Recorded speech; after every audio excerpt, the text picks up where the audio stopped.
Hey everybody, welcome to Kirks Grocery. It's Friday night. We've got some new high quality equipment. If you're wondering what's going to happen tonight, we're going to be talking with artist Jodi Lightner under our Montana reopening. We can have a couple people around. We also have Stan Parker here with us, helping us with audio and video. So why don't we start heading into Kirks Grocery? We'll see some of Jodi's work, and we will find out more from the artist herself. All the work you're going to see is for sale. Let's wave to Kate Brandt. Hello, Kate. Always good to have you here. Let's come on inside. Oh, that's right, fancy equipment. Help me scan Jodi's work before. Let's just see who's over here. Oh, hold on. Camera doesn't want to come with me. What? Nope. There. Oh, there we go. Hey. Well, let's see who's over here. It's Jodi Lightner. Shane DeLeon. Hey, how you Sandy doing? Varskis is waving. Lauren Carr says, "Hi, Stan." How are you doing, Stan? I'm doing pretty good. How you doing? Oh, there we go. All right. Yeah, shout out to LB. Stan. Stan hit me up today. Welcome to Kirks Grocery Friday nights. Stan, local Billings phenomenon, Stan Parker hit me up today and asked if we needed any help. And of course we did. And he came through with some real technical behaviors and knowledge, and we really appreciate that he would just reach out of nowhere to sit with us tonight as we hang out with Jodi Lightner at Kirks Grocery on our Friday nights. And I'm going to close this door so I don't have to hold on to LB's. So this is Jodi Lightner. This is Jodi Lightner. Jodi, Ty Herman says, "Yo, it's Ty Herman. Stoked to see Jodi's work." The Hi, Dankster. The Dankster is what he is known as. And I know Ty always says hi to LB. LB, Ty says hello. All right, getting ourselves situated here. So yeah, as we've been doing these, I think we're about 6 weeks maybe. This is maybe our 5th or 6th one of these, Friday night at Kirks. They kind of started on a whim with the pandemic, and they've been really fun. And we've had a lot of support from everybody that watches them from all across the country, and even some international support. All the work you see by Jodi today is available at kirksgrocery.com.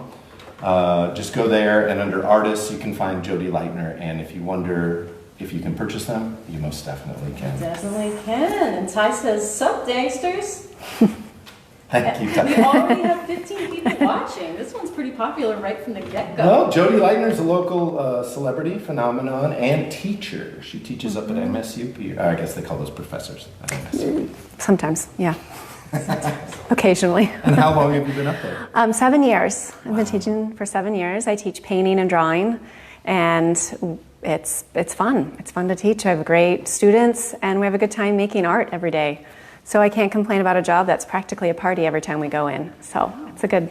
Was that the first professorial gig that you had, or did you teach anywhere else before that? I had a short stint at a University of Pennsylvania satellite campus before I moved here. But yeah, so this is my first...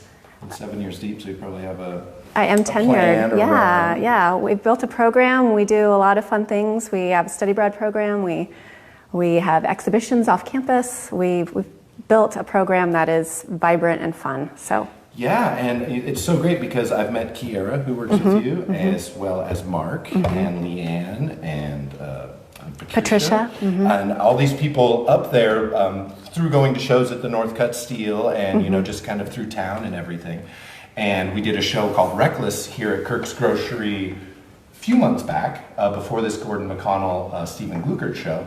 And Jodi had multiple pieces in that, and we are going to be looking at those pieces tonight. And as the theme of the show was Reckless, every artist was allowed to expound on that. And she came up with this idea of endurance on ice. And the endurance is, I'm gonna let you tell who endurance is. Okay, endurance is a ship.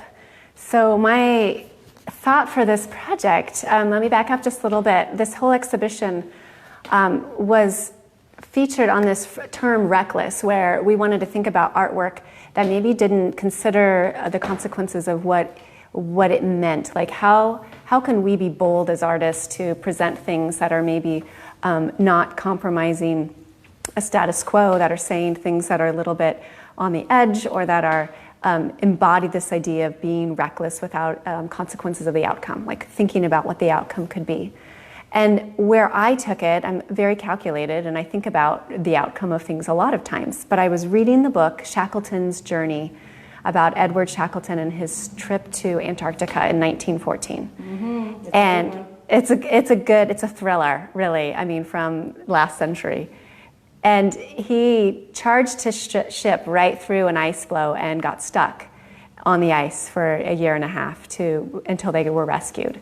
And that attitude of the explorers and the adventurers and those who were wanting to conquer the new lands capture this spirit of recklessness to me. And I wanted to capture that idea of the ship being captured in ice, contained by the ice, and really more the attitude of this captain to take charge and push forward through the ice and not give up, just keep going and keep going. And in the end, I mean, spoiler alert, they were all rescued. Not a single one perished, and I think that's a phenomenal story of, a positive outcome for a dire situation, and one that we rarely get to hear such a positive. And to have the ship be called Endurance, I mean, I find this to be, ship names are always. I watched that show last year, I think, called The Terror, and it was about a ship called The Terror, and you're just like, what a great name to name a boat, The Terror, like I never even named my cars, but. And I think we've got a few people saying hi. We've got Robbie Mann saying woohoo. Hey, Robbie. Hi, Robbie. Sherry Cornett is watching and waved and said hi. And Hey, Sherry. Jennifer Riggs said hi, Jodi. Hey, Jen. And sent you an emoji Thank too. you. Aw. What's emoji? It's a pretty happy emoji. There are quite a few that show our joy, yeah. But it's not the mask emoji or any of good. It's not the poop emoji. It's a very positive emoji. Excellent. So I think what we're going to do is we're going to start looking at some of these paintings / drawings. Maybe we can talk about the difference between painting and drawing. We can get into that because we do have someone who is schooled in that. These are going to be Endurance on Ice, which I think you did about how many? Do you know? 10 total. I only asked because I think you told me 10, but then some of them have numbers of like 12. And then there's 12. Okay. Well, I was wondering more if it was like you would skip some numbers and you were like, I hate the number 7 or so. I hate the number 9. No, I have to keep it logical. If I skip numbers, I wouldn't know how many I've done. So if it goes up to 12, there's 12 of them. Okay, good. We have 12. We have, and they're great. So there's, I'm going to just give a quick my take on them, and then we're going to talk to Jodi about her take. And if you have any questions at any time about Kirks Grocery here in Billings, Montana, or about Jodi Lightner's artwork, or where you can purchase it, or if there's more, and what museums she's at all over the United States, please ask. And Mary, our wonderful camera person, Mary Serby. It's coming in fast. We've got 21 people watching. We've got Ryan Kramer says, hey all. Curtis Thompson says, hi guys. And we've got Roscoe on here, and he says, hi guys, where's Shane's hat? I'll be right back. Let me go get that hat. I didn't want to block the painting. It's a rather large hat. It is. We're going to get it after we get up from the table, Roscoe. I won't have the mustache today, though. It's an off-table hat. Yes. So maybe, what was I going to say? What's your take? My take is that I'm going to grab this one by the corner here. And the first one, great. The first one we're going to look at is Endurance on Ice, number 11, Jodi Lightner, 2020.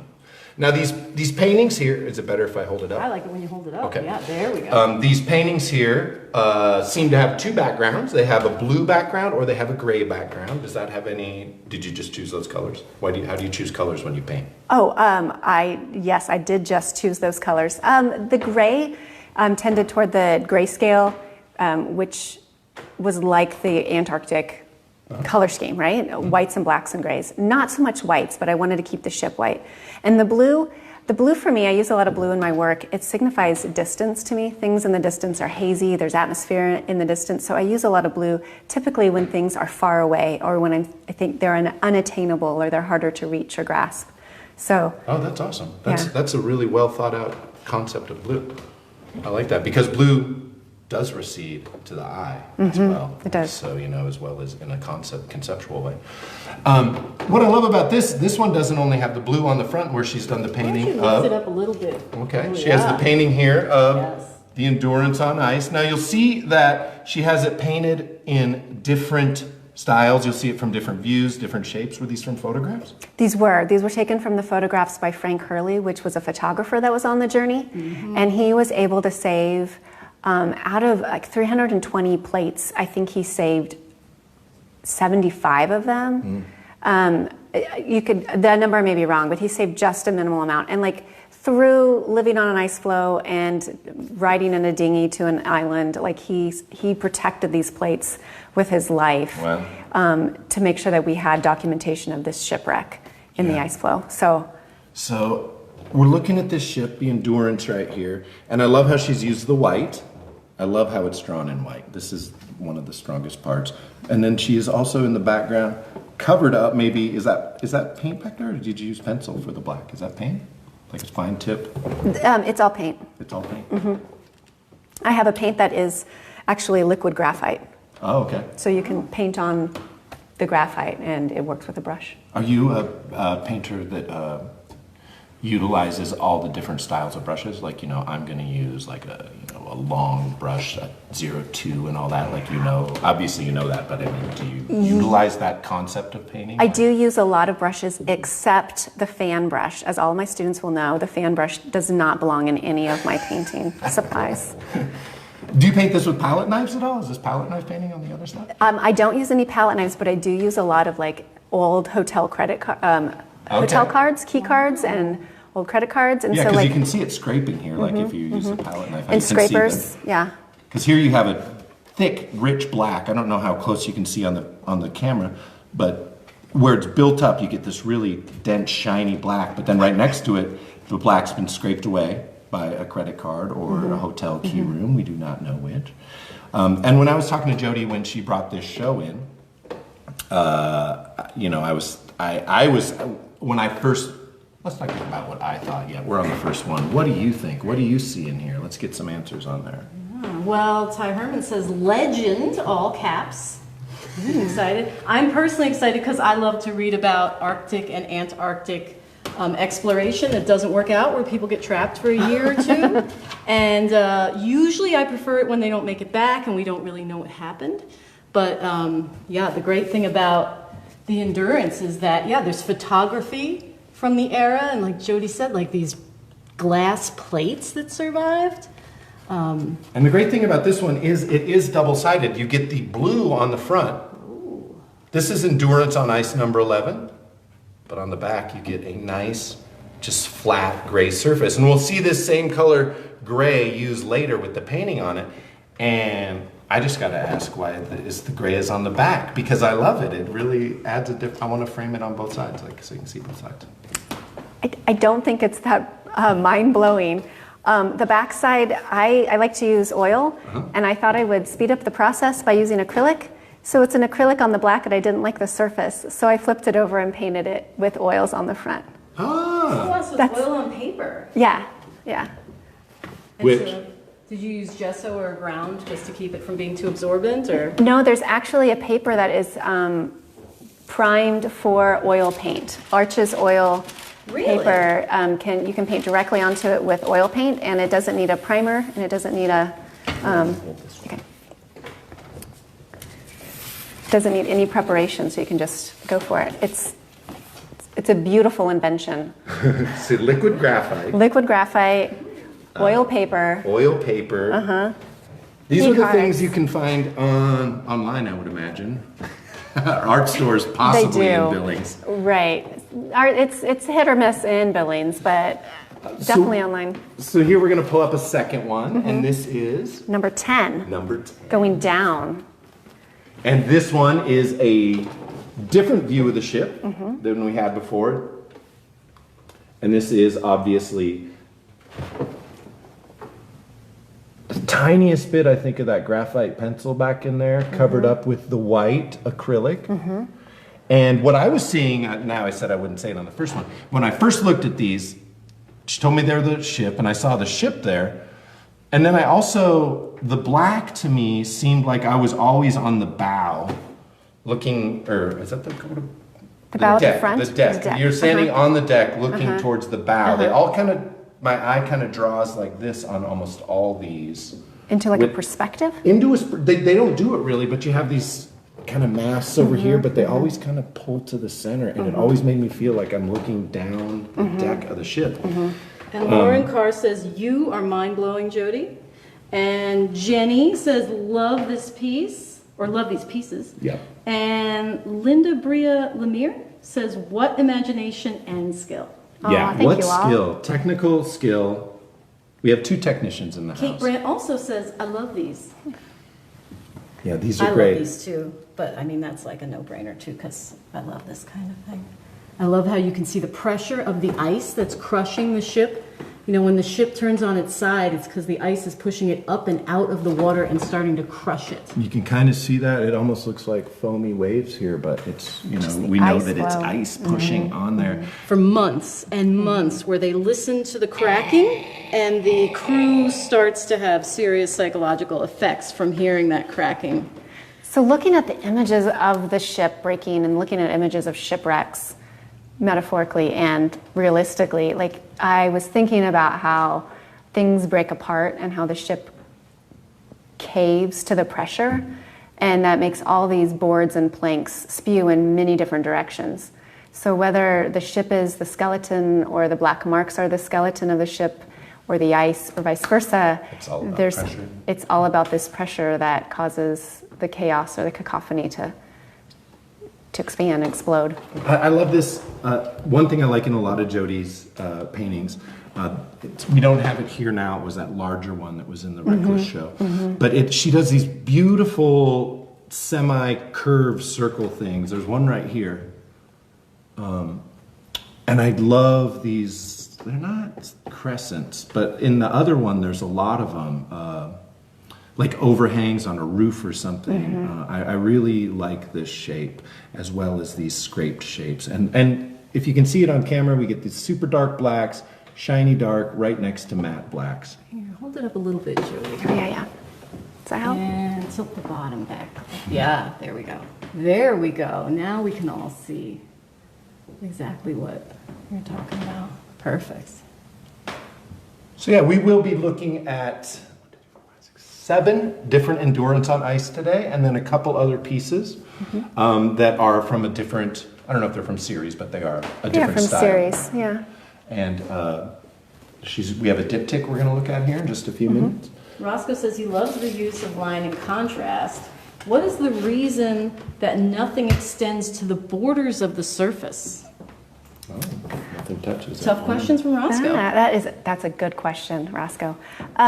For these, there was a consistency. I wanted to keep them centralized, focal point, the ship is off-center in all of them, but they're about a vignette. So these are not part of a bigger picture. This is one focal point of a point in history.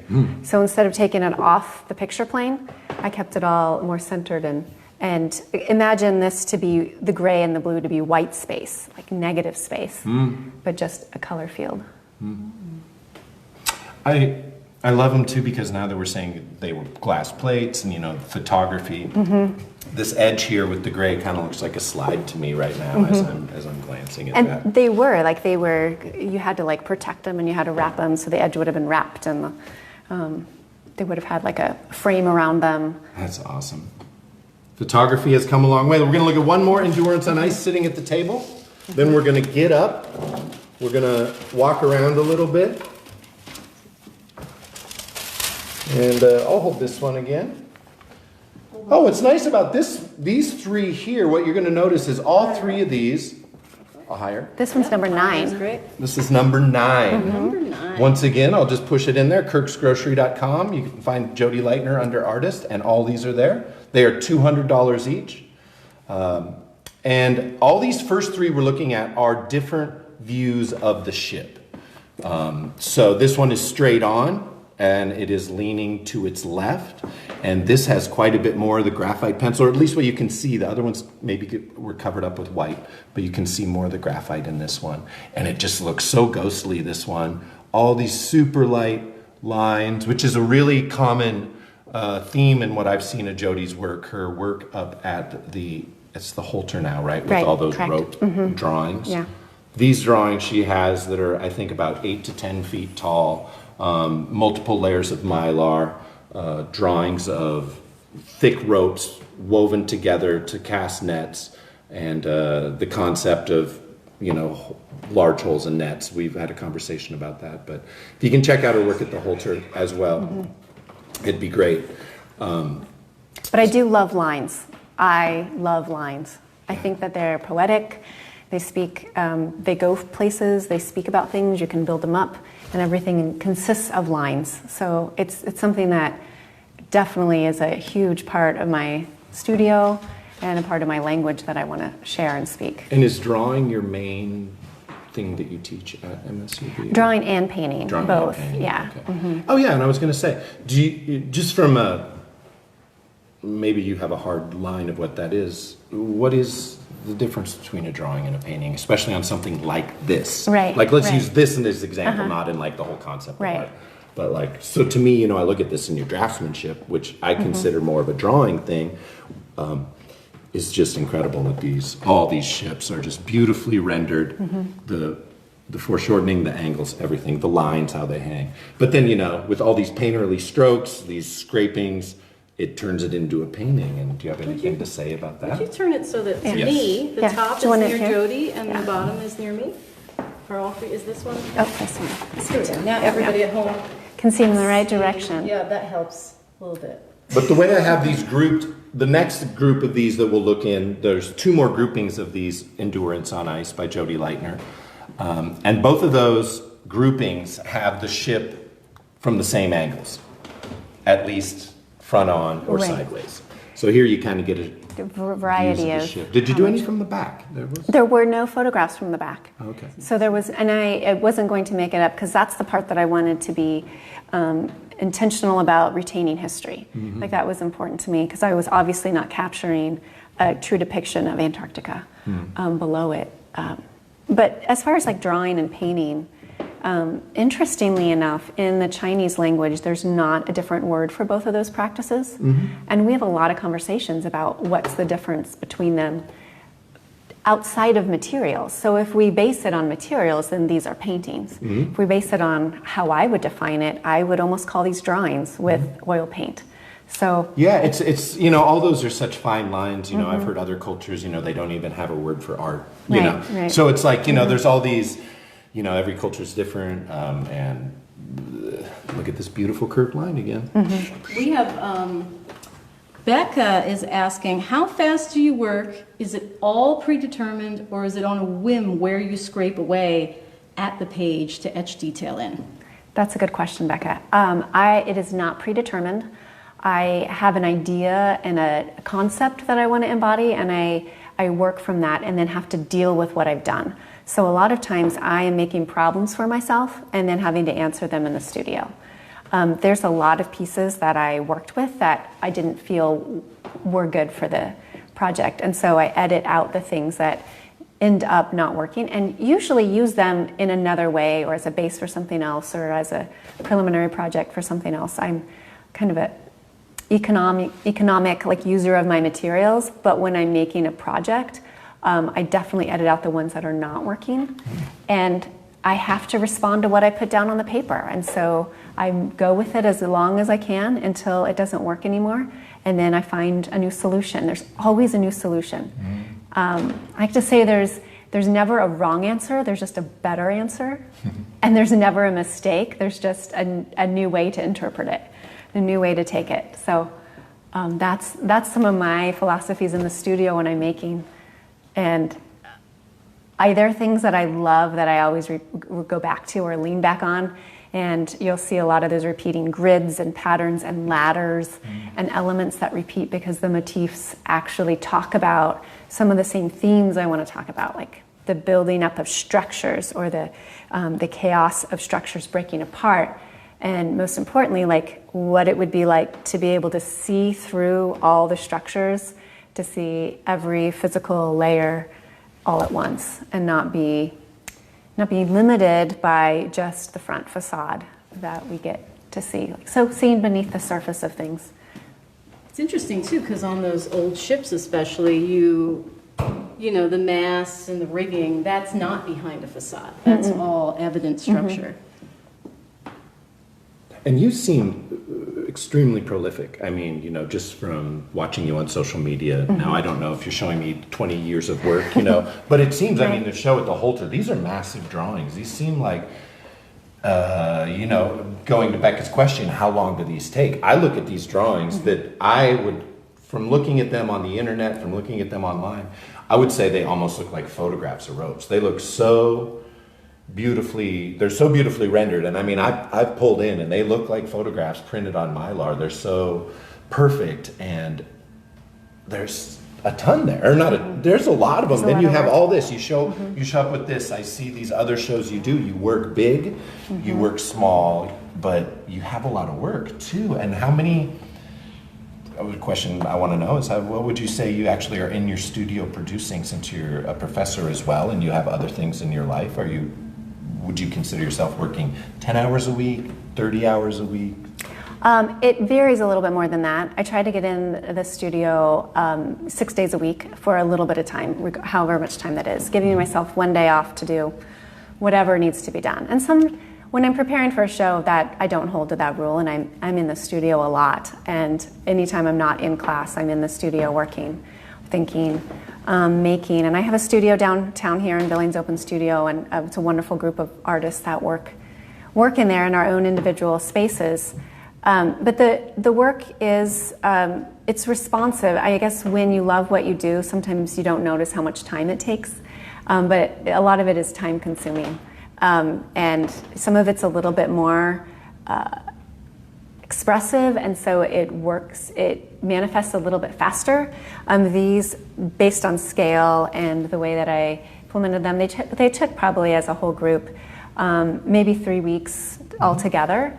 And I was working solely on them. The big rope drawings at the Holter, several months of work. And how are you? Here's a table. These drawings are twice as big as this table, correct? How are you? They're 14 feet long. Okay. So how are you working on those? Like, just as a technicality, physical aspect, do you have like a double table of this, or are you just kind of rolling them over like scrolls? Well, yes. Before, I now have a beautiful long table that extends out to 10 feet. But when I made those rope drawings, I was working on my dining room table and I didn't have a studio. So I was doing it 4 feet at a time. And I would map it all out, I'd draw it all out, I'd plan the composition, and then I would paint it, and it would 4 feet at a time. And I didn't know what they looked like until I unrolled them. So it was a good, test of my patience and endurance to be like, what's going to happen? How are these going to work? And the show at the Holter is, it's a little bit of a mini retrospective. It showcases like the last 10 years of work. So it's things that I've done since 2010. So there's a few pieces from there and a few pieces along the way. So there's, I like to make art. Yeah, you're great at it. Thank you. So what we're going to do is we're going to open up this Thirsty Street beer. We've had a little laxing on social distancing here in Montana. Shout out to all our friends locked in their apartments in larger cities. That's a great can. Look at that can. Look how fun it is. Can. So we went over to Thirsty Street today, local brewery, and this is their Staycation Ipa. We also, in a little bit, are going to eat some bread. Some challah from Le Fournil. We love Francois and his bread. This is open for business now. And let's stand up. Let's do it. Let's go to the front. Let's go to the front. And look at this. Yeah. Can you get that in there? You want me to open the door? Stan and I can have a little more room on the other side. Let's just... Okay, yeah, just that's probably a switch better idea. sides. Yeah. So this right here is titled Untitled Village. This big one up top. I guess this looks like about 3 by 20 or something. About 24 by 42. 24 by 42. And this is just amazing. This gets a really... This gets back into... the first work I really saw by Jodi that I knew was Jodi and I paid attention to was at the Montana Triennial at the Yellowstone Art Museum, right? With the multi-layered piece. The cut mylar. And she was doing cut mylar. Talk for a second. Yeah, so I do a lot of work on mylar. It's architectural drafting film. It's transparent material. It takes ink and acrylic and oils really well. It does not take watercolor. And I love the transparency of it. I love using it because it also dovetails in with my interest in architecture and structures and the way we build things. So I work with it to talk about the way we see and use these buildings in our environments, the kind of spaces that we put ourselves into, and the kind of environments that we'd like to inhabit or incorporate, be in ourselves. I'm back. Once a show, we have to put the dog in the other room. He starts attacking people. It's his gig. I wasn't quick enough with our new technology to capture this, but I was. I missed what you were saying, but I was just going to go back to the... I just talked about mylar and why I use mylar. And some of the mylar pieces that I've been working with, the one that Shane first saw, was multiple layers of mylar, and they were hand cut, and they were more like an actual building structure that you could see through. There were layers that were spaced off the wall in a distance. This piece is actually 2 layers of mylar that are just sandwiched together, to where the back layer is in the distance, removed, farther back, the lighter values, to give that sense of space and depth, but also to imply things that are distant, that are being removed, that are harder to access, things that you can't get, I guess, for lack of a better word. I love this work. I love the ghosting of it. I mean, it's such a great concept to use mylar to get obstruction to instead of having one layer and covering up, ghosting it with paint, letting it bleed through, to actually have a complete second layer. And then it's so dark here. Up here you get just these darks, and I absolutely love this shape here that's almost a cube. It's so many shapes that I don't know it's a trapezoidal. It's like a big cube, but it's not perfect. Yeah, and then once it comes over here, it breaks with one of these awesome. They're not crescents. What are they? They're just arcs. Arcs. Slowly take your finger. Let me come back. Oh, my mom was going to give me a pointer. She told me I had a fat finger. Again. My mom told me I had a fat finger. One more time, go across that big shape, because I wasn't. It goes up here, and then right about here you lose the cube because you get a wider angle over here on this side. I don't know. It's almost like multiple shapes coming at you, like she was saying, layers, obscured stuff. And then she has these great purples. You think it's so muted, but then you get these bright pops of purple up in here. And I'm working on both sides of the mylar. So there's actually paint and color on both sides. But a little insight into the work, I start with that ink, that real thick and maybe dominant ink. And I start with this expressive ink drawing. And as soon as that's done, I let it sit for a little bit, and I think, is there anything I can do with it? Can I take it anywhere? Where do I want to go with it? So I almost start with like this just expression of myself that's more intuitive, and then begin to draw off of that and build the work. So after that comes this more technical drawing, and I really dig into it and see, what is this impression given me? Where's the structure I can find within this environment? And that's the second step, is the technical pen drawing. And after that, I add the color, I add paint, I add more thicker acrylic paint, which is the blue, the color on the back, and build maybe what I would call the joie de vivre in the. You do allow some randomness. These aren't strokes, right? That's just flowing paint. Yep. I mean, the world is not completely flat. Shocking. And so, I mean, I don't think any of my surfaces have ever been level that I've worked on intentionally. Like, I probably could level my table, but I love the fact that things run, and I can't control it, and I don't want to control it, because that mirrors life a little bit easier, right? And it allows me to flow with my own studio practice. I have to roll with it in some way. And you get to see that right here, right above each other. You get these beautiful straight pencil lines or graphite paint, maybe, whatever these are, coming straight down. But then on this painting right below it, you get what happens to be these straight drips, totally mimicking red above it, almost the same width apart, but these are running, or at least look like they're running, not exact. They don't run off. Those don't run off. Sometimes they do. We've got a couple of comments. Oh, what do we got? Sure. They say, oops, sorry. I'm like, it's like a movie like from Alien, this device I have, which is amazing. One question from Ty is, how much is that cool fly tying phone charging lamp thing again? Oh, come, yeah, we'll take a quick break. And the next comment is back to Jodi's work. This right here is made by a local artist. His name is Chuck. What's Chuck's last name? Randall. Chuck Randall. And this lamp is actually really amazing. So what we have here turns off and on with this button. 2 USB ports. Oh, that's cool. It also plugs in. It's got this cool lamp. This is $100. Just $100? Just $100. Handcrafted lamp. For this handcrafted lamp, kind of steampunky. You can tie flies on it. You can put joints in there. Who knows? We got a magnifying glass.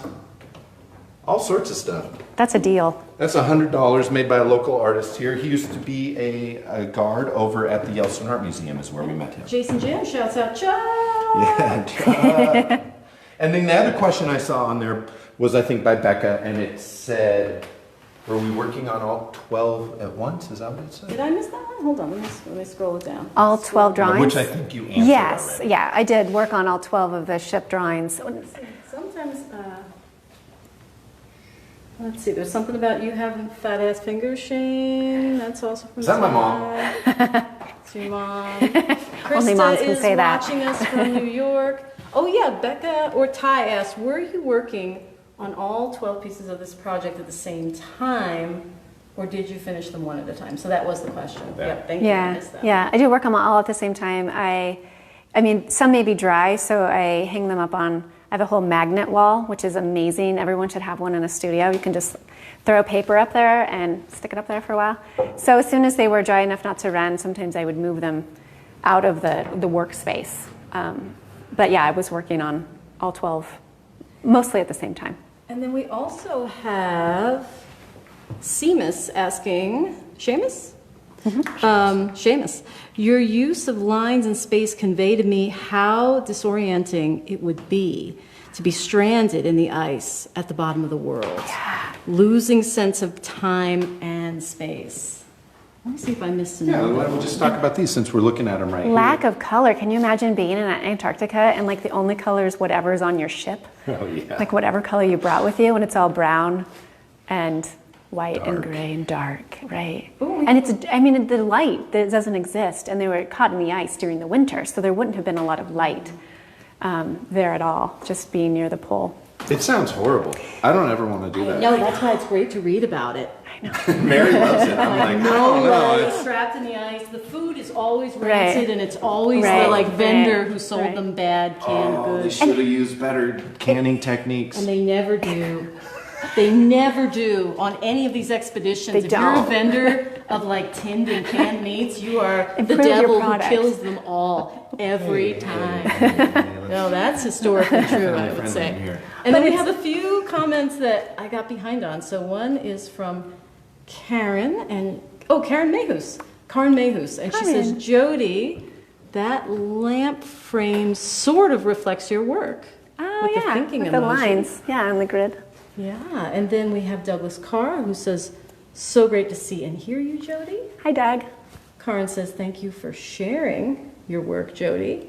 We have Angel Shandy who says, so great to hear from you. Sorry I'm moving the camera around when it's white on white. I can't see your comments so much. And see your work, Jodi. And then we have Chloe Fields. Hi, Jodi. Hi, Chloe. How do you use literature as a source of inspiration in your work? Oh, that's how I love reading, and I read a lot, and I also write a lot. So I'll read the book and find the themes in it that really I respond to or that speak to me. So I want to find those maybe broader overarching topics ironically, like Shackleton's journey talks about these people being contained and sheltered. Can I even say that word? Is it too soon? Right? In a really, contained location. And it almost, as I'm thinking about it now, was a precursor to what we've been going through. Only thankfully we're not in Antarctica or on a ship.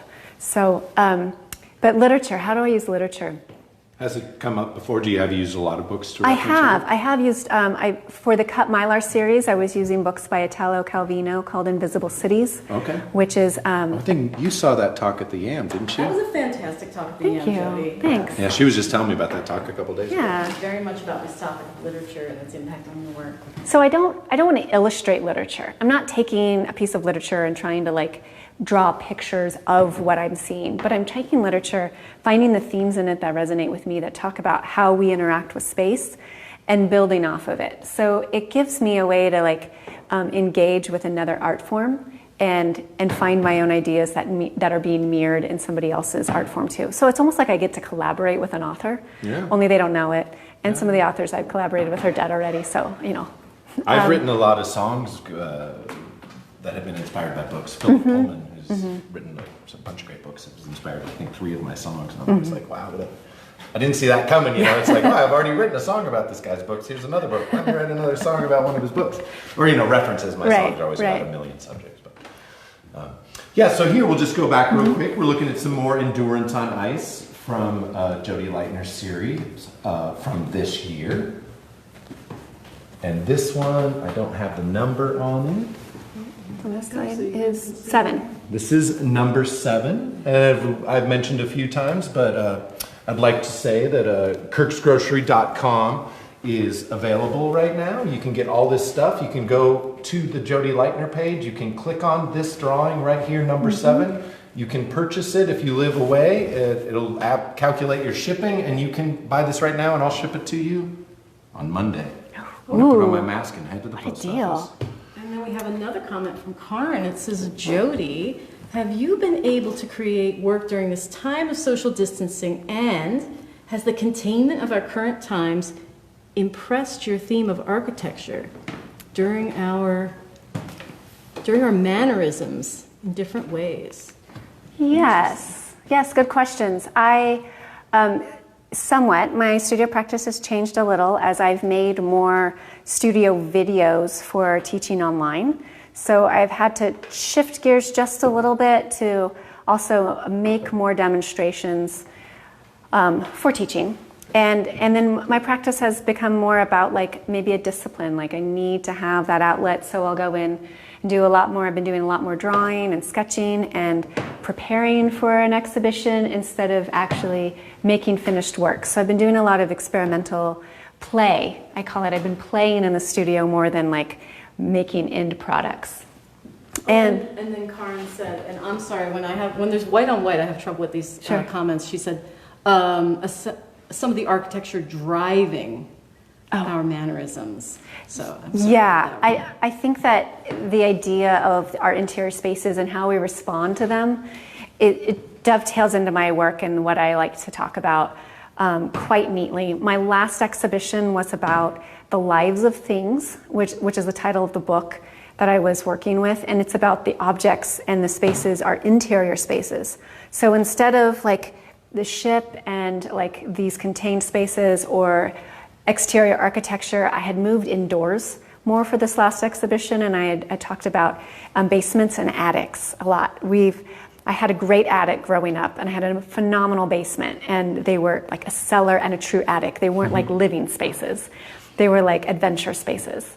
And what we put in those and the objects that we fill our houses with in those two spaces is what the last exhibition was about. And I think in this time, in the last few months, my philosophies in thinking about how we deal with our interior spaces and what we surround ourselves with and what objects have become important has only become stronger. It is apparent that we connect to our space, that we relate to the way our architecture surrounds us, that we move within it, and we have to figure out a way to dwell with it and our things. How many people have purged their closets now, having to come to terms with space? It's not just being bored, we just realize we have things and that we store them places.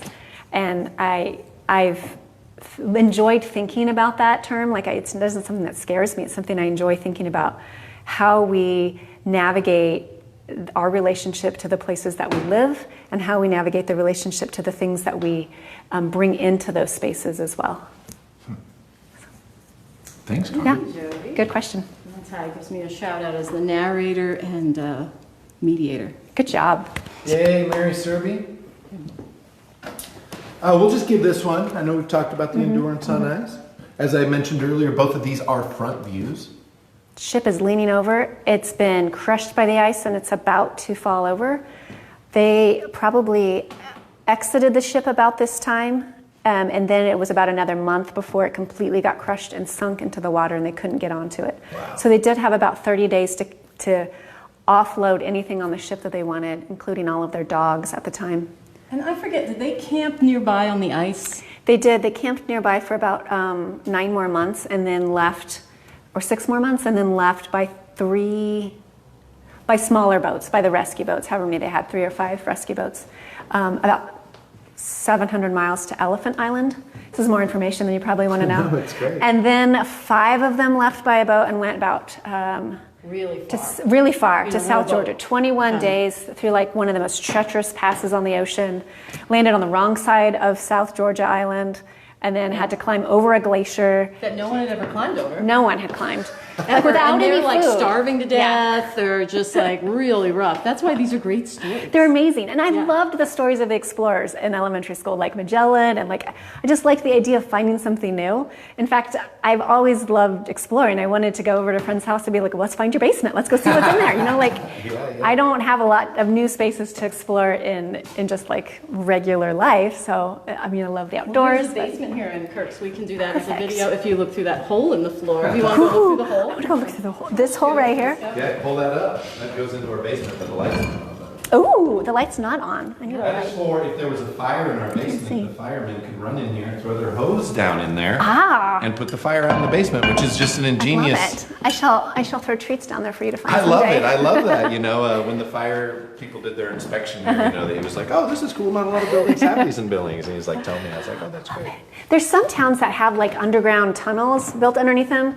And maybe there's rumors here in Billings too, like There's because a of little bit. so I many used to work at winters. the Babcock as a kid, and I Yeah. remember going Underground there tunnels a and little stuff. bit. Yeah, there's one that's supposed to go into the Yam. Mm-hmm. I remember Jason Jam was talking about that. Jason Jam. Jason Jam, I know he's watching because he shouted out to Chuck. So feel free to enlighten us at some point. Yeah. Yeah, I love tunnels and hidden spaces and secret places, and it's just. Of course, who didn't as a kid? I know. You'd be like, as an adult, I'm going to have a slide that comes out of my 3rd story, and you know, then there's like all these little doors and everything. Yeah. Just wonderful. Let's come to the front here, and we're going to look at a diptych, which is 2 pieces stuck together as one.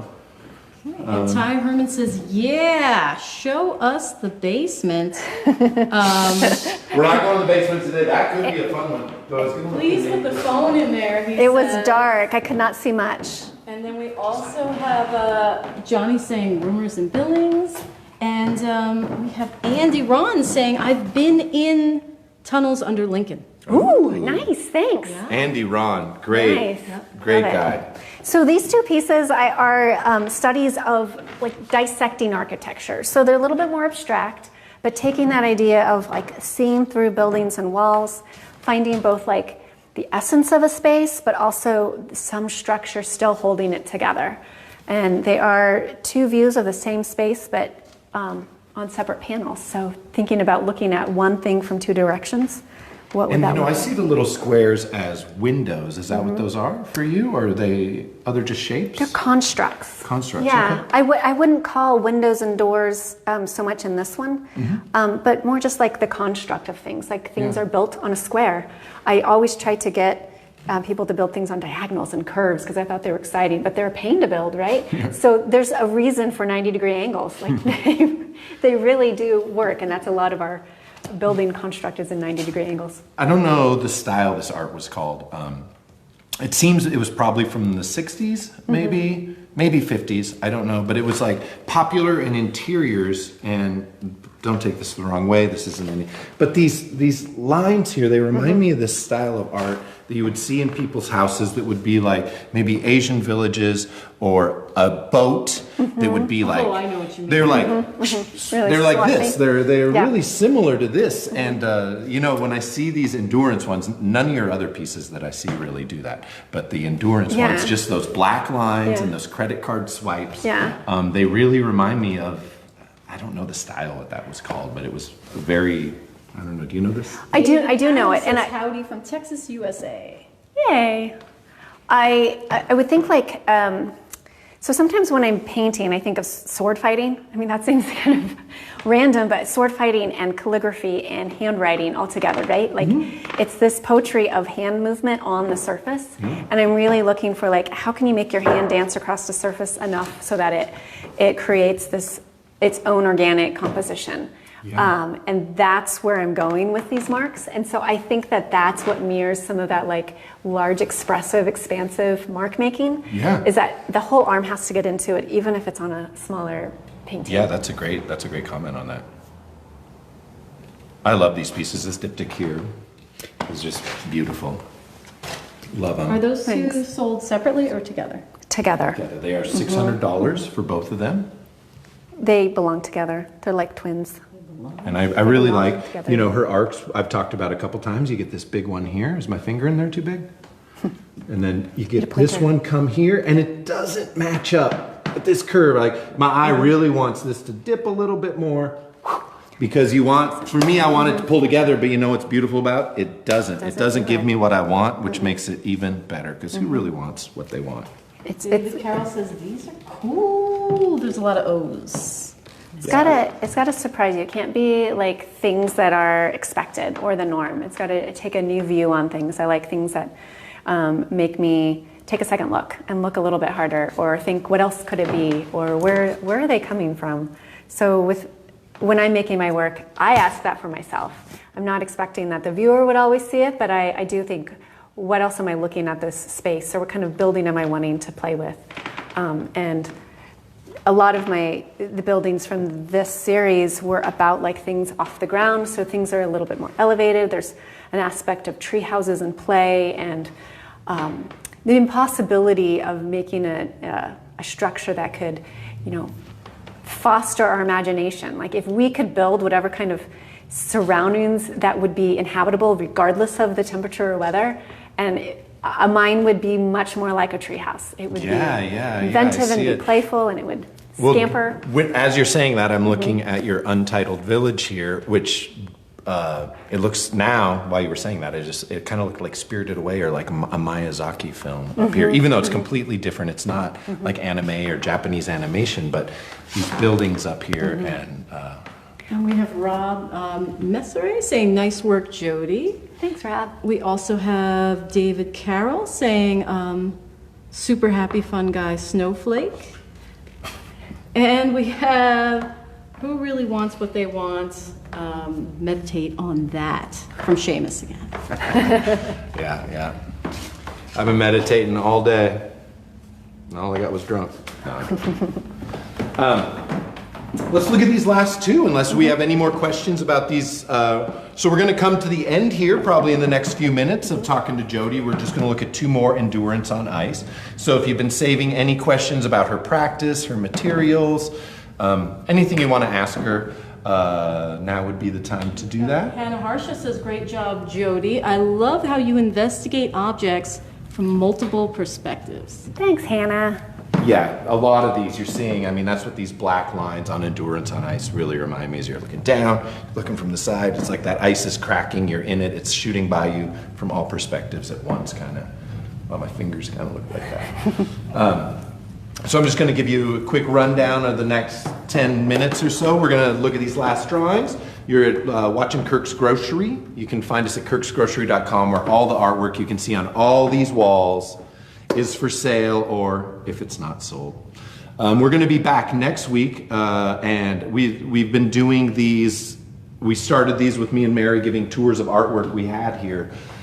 This is our first week where we brought an artist in and a sound crew, and we look to keep upping our game.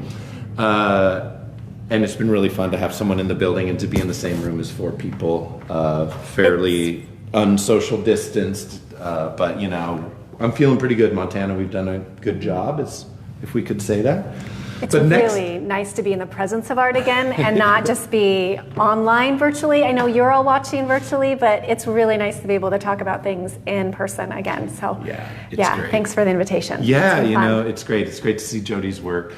I've seen her work over at Toucan. I've seen it at the Yam. I look forward to seeing it at the Holter. I think you said that opened back up, or it's opening back up. Opening on May 12. It was set to close May 15. If they extend it, I will let you know, and we can blast it out there. Yeah. So. Hold on 1 second. I hit the wrong button. Okay, sorry.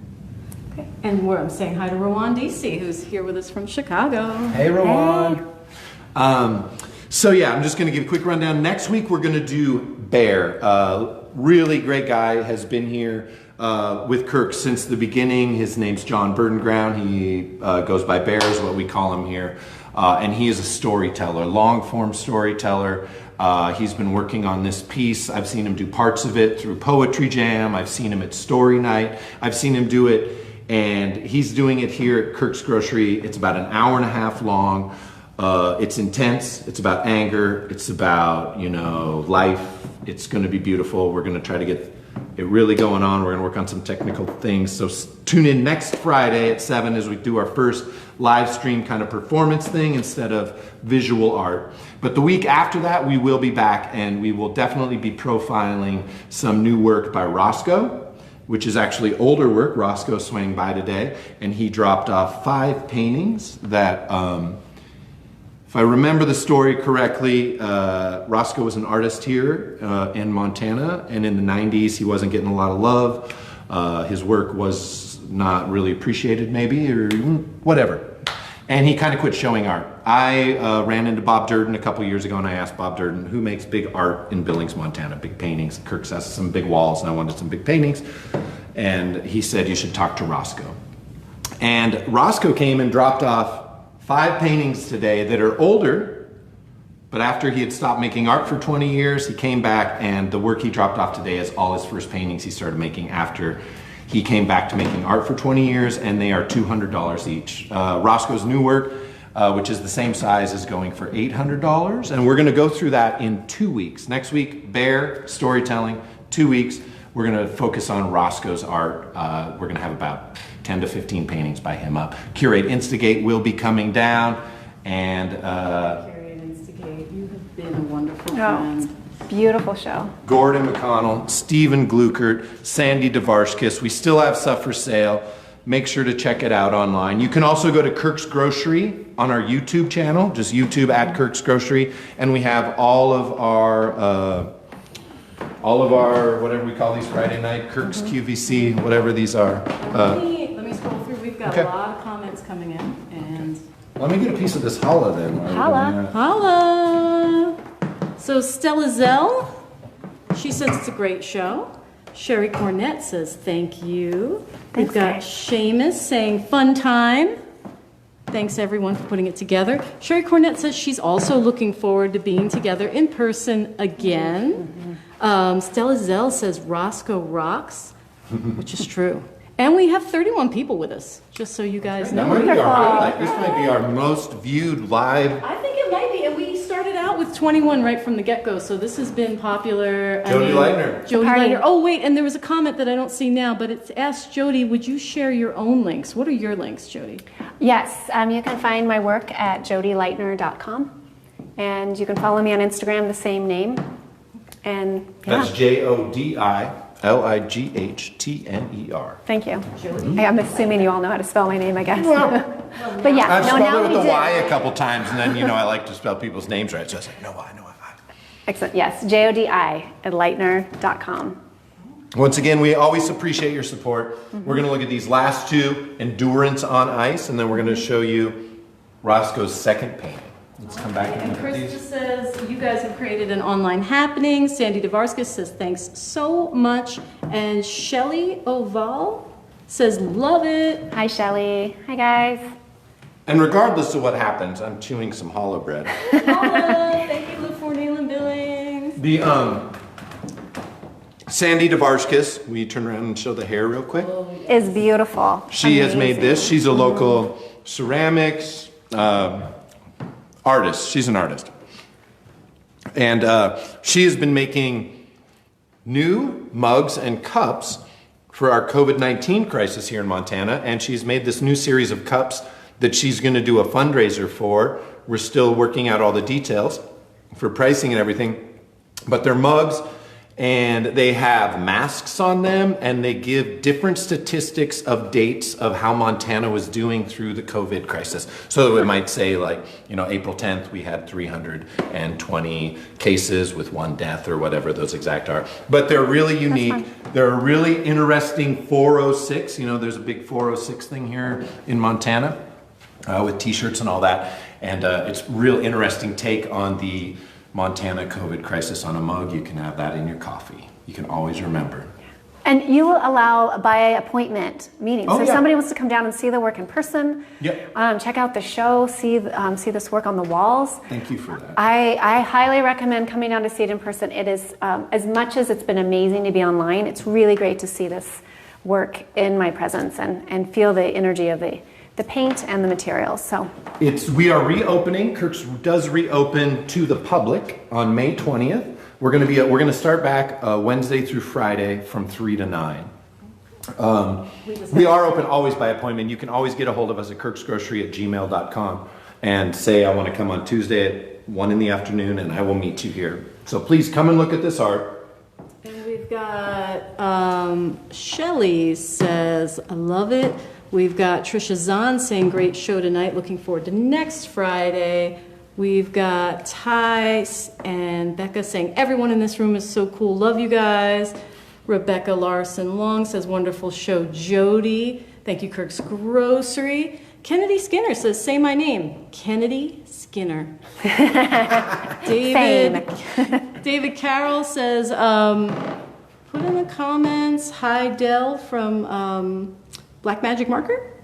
And Lisa Ronaldo says, hi, Kirks. Hi. Hey. Hi, Lisa. We miss you. It's been way too long. All right, let's look at these last two are Endurance on Ice. And as I mentioned earlier, this is the same view almost exactly, it looks like, Shane, on this one. how long will you be showing Jodi's work? Kate is asking. It's here. This will probably stay on these walls through at least the week till next Friday, when we won't be open till May 20th. So if you come down this week, but this work will be here, and I can always bring it out. We can always look at it on tables if it's not on the wall. We have deep vaults here. We're getting to have some really nice vaults of Kirk's work. the basement is big. The basement is, yeah, it's a little. I'm too tall to mess with that basement. But yeah, I love these. Once again, we get these classic arcs. The scrape, as she said. The difference of the layering of paint where it's darker there. This one has a little bit more of like a tinting action going on. You see sort of like pyramids raising up and surrounding this.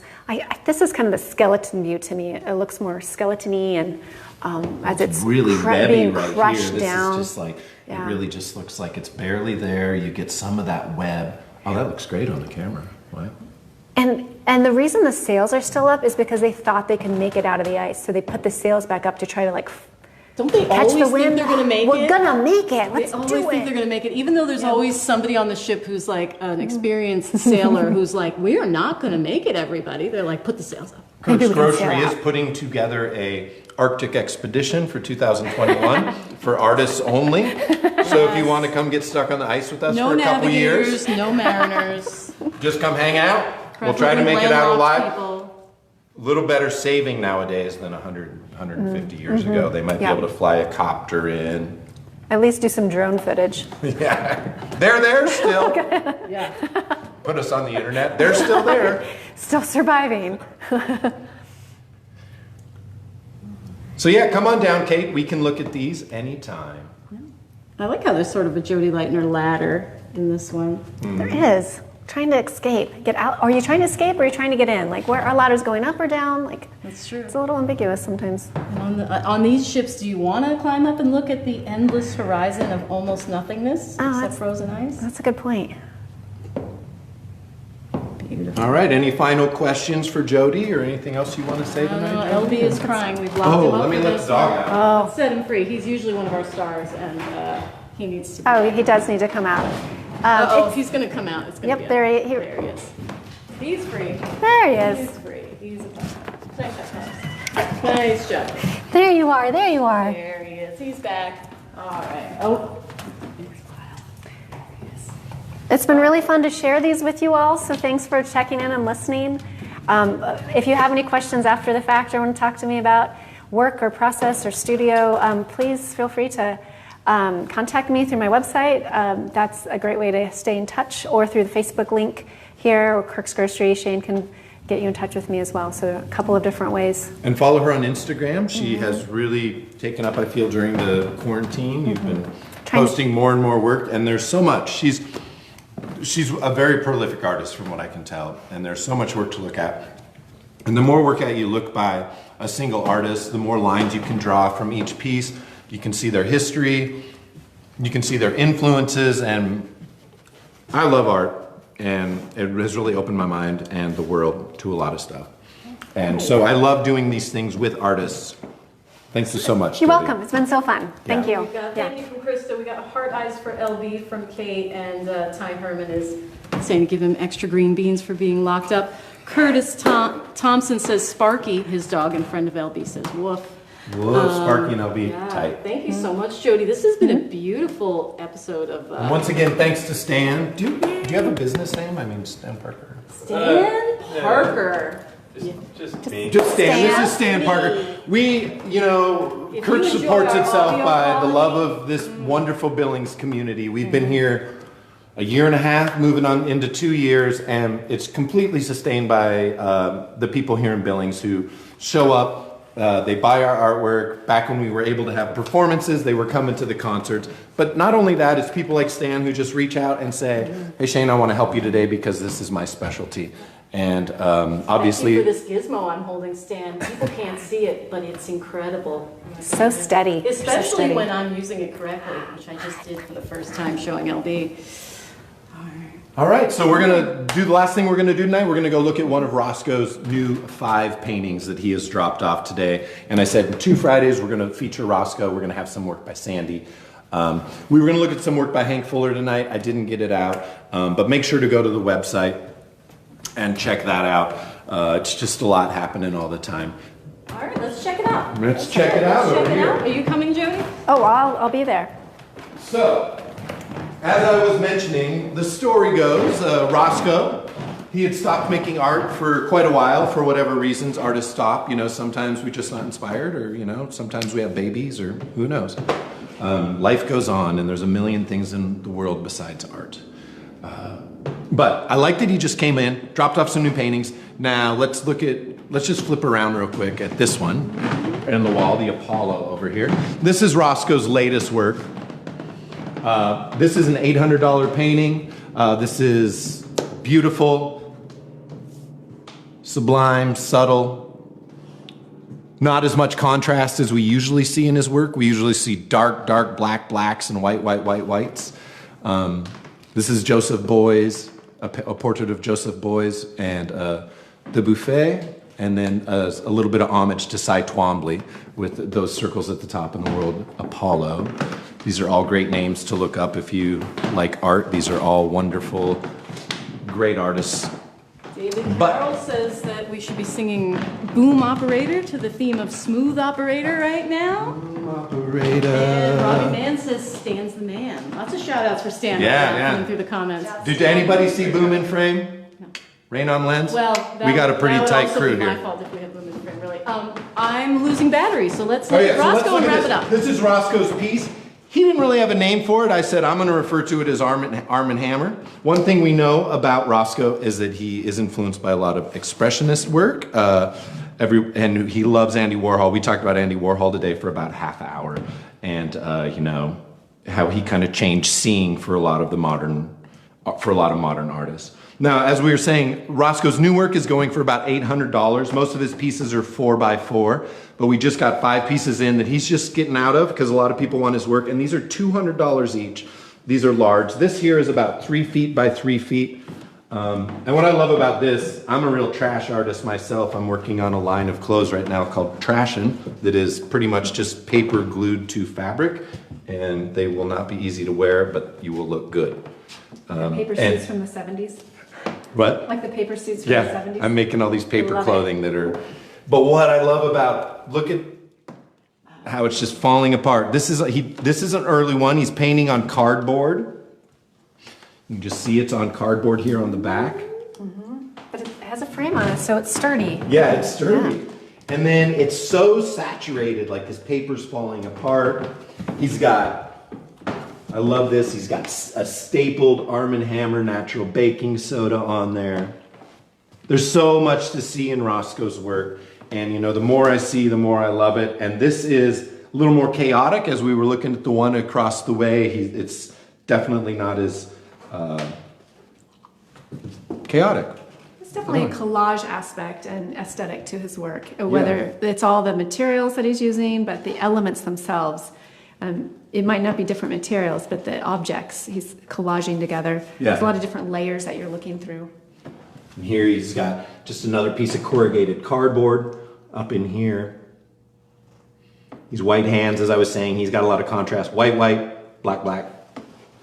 And anyways, we're going to delve deeper into these in 2 weeks. So make sure to come back, as I'm sure between now and then we're going to get more art from other great Montana artists. We have such a great art scene here in Montana, or in Billings where we live. It never ceases to amaze me. I'm always running into more artists. I'm running into more musicians. And I feel for you musicians. I'm a musician and I know it's real hard not out there playing shows. But we'll get there. So anyways, thanks for joining us. Kirks Grocery, all the work you saw today besides Roscoe's, all the work by Jodi is available at kirksgrocery.com. Thanks to Mary Serby. Thanks to Sam Parker. Thanks to Jodi Lightner. Thanks to LB. And we'll see you next Friday, 7 p.m. as we listen to the talents of Black Bear, Suffering with Black Bear. It's amazing. You will laugh very hard. You will cry very deeply. It is very moving. Very, very good. It's very good. Thank you guys. Ciao. Bye, everybody. Bye.